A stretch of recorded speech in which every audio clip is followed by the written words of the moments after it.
Welcome to another edition of Danny's Hot Takes in our series of how to play 9th edition Warhammer 40,000. Woo! Yeah, woo indeed. And we're going to be going over today the shooting phase.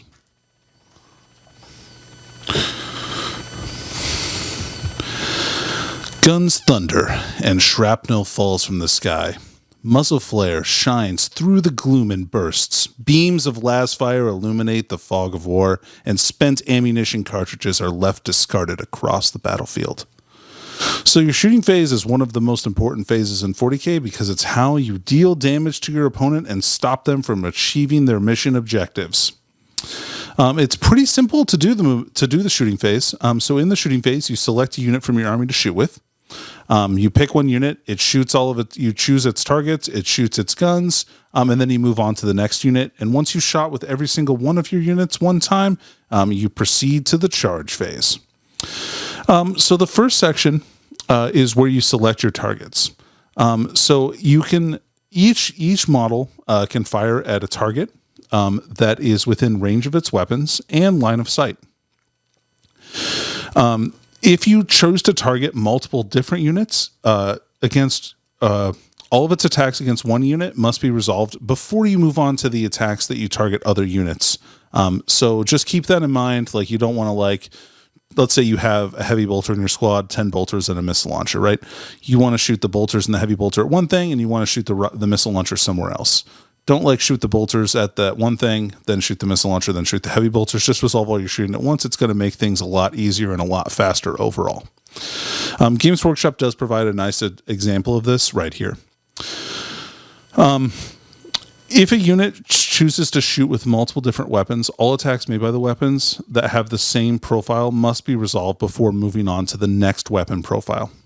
One thing you can't normally do is shoot if you are locked in combat. If you are in engagement range of the enemy, you do not get to shoot normally. There are some exceptions to that rule, which we'll be going over in a moment. The number of attacks, each weapon has a value. The weapon type will have a value after it, and that's how many shots that it gets to make. For example, an assault weapon gets to shoot 1 shot, while a heavy 3 weapon gets to fire 3 shots. All the shots from an individual weapon do have to target the same model. And then we go over the different ranged weapon types. So we have assault, heavy, rapid fire, grenade, pistol. And those are the main 5 types of ranged weapons. So assault weapons are quick to fire, so you can use them even if you advanced. Normally you don't get to shoot if you advance, but assault weapons do let you do that. If you do advance and shoot an assault weapon, you still get to shoot, but you do suffer a -1 penalty to your ballistic skill, which we'll go over how to hit. Heavy weapons are cumbersome and a little bit harder to move, but they're also the biggest and most powerful weapons. If an infantry unit or an infantry model shoots a heavy weapon, if its unit moved at all, subtract 1 from the hit rolls for that weapon's attacks. And that's if they made a normal move, basically. Otherwise, if you fall back, you can't normally shoot. But if they move for any reason, they won't be able to, or they'll suffer that -1 to hit penalty if they're an infantry unit specifically. Then you have rapid fire weapons. When you shoot a rapid fire weapon, if you're within half the weapon's maximum range, you get to fire twice the shots that it normally does. For instance, a rapid fire 2 weapon that has a 24-inch range will get to fire 4 shots at a unit if they're within 12 inches. So the closer you get, the better they are. So those weapons are really great up close. A grenade weapon, normally only one model from each unit can fire a grenade weapon. There are some abilities that'll let you fire multiple grenades, but pretty typically it's just going to be 1 grenade. So only one model can make a grenade attack, and if it does have a grenade, it can't shoot with any other weapons, just the grenades. And then finally you have pistol weapons. Pistol weapons can be fired while a unit is within engagement range, and they can target an enemy unit even if other friendly units are in engagement range of that same enemy unit. So that's totally fine. Normally, you can't select enemy units that are also engaged with other friendly units. I don't think I mentioned that before, but that is also true. So if you have a pistol weapon, though, and you shoot, you aren't allowed to fire other weapons that the unit might have. So if they have pistols and like rapid fire weapons, they can't fire the rapid fire weapons if they shoot the pistols, and vice versa. Now, there are some advanced rules here as well. So we have big guns never tire. So monsters and vehicles are good at shooting models that get close to them. So they can use like kind of their defensive gunnery techniques to shoot at models that are engaged with them. So they can fire any weapons that are non-blast weapons. We'll get to blast weapons in a moment. At units that are within engagement range of them. If they choose to shoot a heavy weapon within engagement range, they do suffer a -1 penalty to hit. They can target other units as well. So let's say you have a blast weapon on your tank and it's engaged in combat. You can shoot any of its other weapons and declare first you have to declare your targets, right? So you declare that your little weapons, like your heavy bolters or flamers or whatever else you equipped your tank with, they can shoot the units that are in engagement range, and then you can declare a target that's outside of melee. So like with a blast weapon or something like that can't normally shoot, or whatever weapons you might want. And if you remove all the models in engagement range with your other shooting, you can shoot the weapons at other targets. So you can shoot like that blast weapon at an infantry squad across the table or something like that. Even if you start your shooting locked in combat, if you can flame or burn those guys away or shoot them with a bunch of small arms fire, you can then shoot your big gun at something else. So Lookout Sir rule is an extremely important rule, and it kind of is what makes characters a lot harder to kill on the table.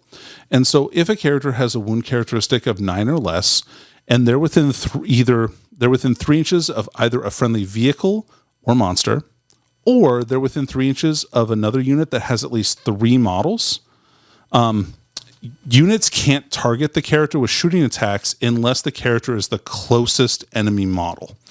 So that kind of means that characters can kind of hide out if they're hanging around next to other units. Note that this doesn't specify that the unit that's actually shielding the character, like that vehicle or monster or that friendly unit of 3 models, has to also be closer. It can be another unit that's closer to the enemy as well. So you can protect your characters by having some models that are a little bit closer. And it also doesn't matter if those models that are closer are actually within line of sight either. So that's one kind of trick to keep in mind as well. And then you have blast weapons. So blast weapons get to do some additional things. First of all, blast weapons can't be fired into engagement at all, ever. They're just not allowed to. And that's fine. They do get to, so normally blast weapons have a random value. So they're like heavy D6, heavy D3, heavy 2D6, things like that.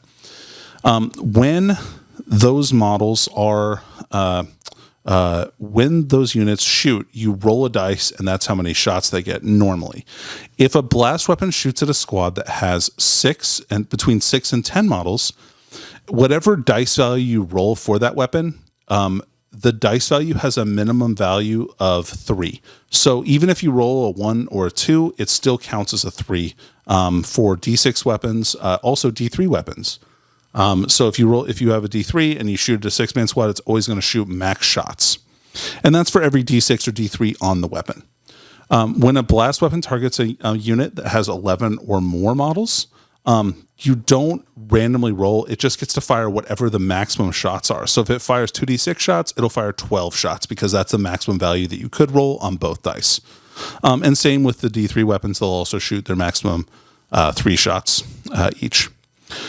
So blast weapons are really powerful against units that have a lot of models in them. So they can do a lot of damage. So you're wondering, well, we've seen they've got all these different types. How do I actually roll dice and use these different weapons?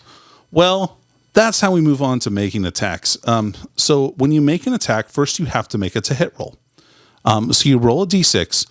If the result is equal to or better than the model's ballistic skill value, after, of course, any modifiers are applied, then the attack will hit. If there are modifiers, they can never be a total of more than plus or minus 1. So if you have like a -2 to hit on somebody, it gets rounded back up to a -1, and that's after you take all the addition and then subtraction out of the modification. So if a unit gets like a +3 to hit, for instance, if they're really accurate or have some kind of super targeting laser or something awesome, right? And then they have a -1 to hit, and so that goes to a +2 to hit. That gets capped back down to just a +1 to hit. So that's one thing you want to remember. You don't have to stack so many to hit modifiers on somebody. In addition, an attack will always hit on a roll of an unmodified roll of a 6 and always miss on an unmodified roll of a 1. They'll just always fail. After you've determined which of the shots have hit and which of them have missed, any attacks that hit, you make a to wound roll against that target. And so you compare the strength of the weapon versus the target's toughness characteristic. So if the strength is twice or more of the toughness, then it needs a 2+. If it's just if the strength is just greater than the toughness, then it's a 3+. If the strength is equal to the toughness, then it's a 4+ that you need to roll. If the strength is lower than the toughness, then it's a 5+. And if the strength is half or less of the target's toughness, then it needs a natural 6 or a 6+ to wound. And these also are capped if there are modifiers to wound. These are also capped at either -1 or +1. So that's just one thing to remember as well. After you do that, you allocate the attack. If the model successfully wounds, so you pull all those to wound rolls aside, the ones that are successful, your opponent gets to allocate those attacks. So they pick which models are going to take the hits, and then they're going to take saving throws based on which models are taking the hits. So the player commanding the target then makes one saving throw by rolling a d6 and modifying the result by the armor penetration of the roll. So you make a save roll. So let's say a model has a 3+ save. If they get shot with a weapon that has an AP value of, let's say, -1, then they need to roll a 4+ or better. If they 4 or better. If they have an AP value of 0, then they're going to need to roll a 3 or better in order to ignore the damage. And so that's just to represent their armor, kind of saving them from getting hurt.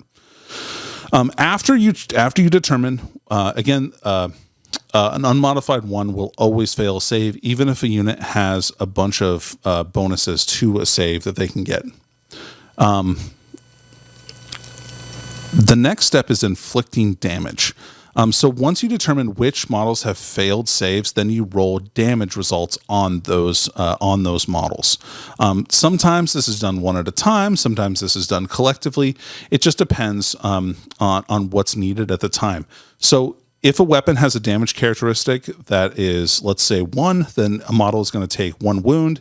If that model has more than 1 wound, then it'll take 2 hits, 2 failed saves in order to kill that model. But if the weapon has a damage characteristic of, let's say, a D3, you would roll a D3, and that's how much damage that model would take. If it takes 1, the model is still alive with 1 wound left, so it would take another failed save in order to kill it.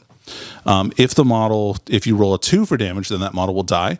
If you roll a 3 for that damage, the model will die, but the damage doesn't carry over to the next model. It's just that guy is extra dead. So he's just gonna eat that rocket to the face or whatever else he's taking damage from. So that's kind of how you allocate attacks, and this is exactly the same as you would do it with weapon skill as well as ballistic skill. So weapon skill is how you do this in close combat. Ballistic skill is how you do it in shooting, and so that's how you make attacks in the shooting phase. Sometimes models will have invulnerable saves. So invulnerable saves are saves that they can take instead of their save characteristic. An invulnerable save means that their save will never be affected by the AP value. Usually, invulnerable saves are less than the model's actual save value.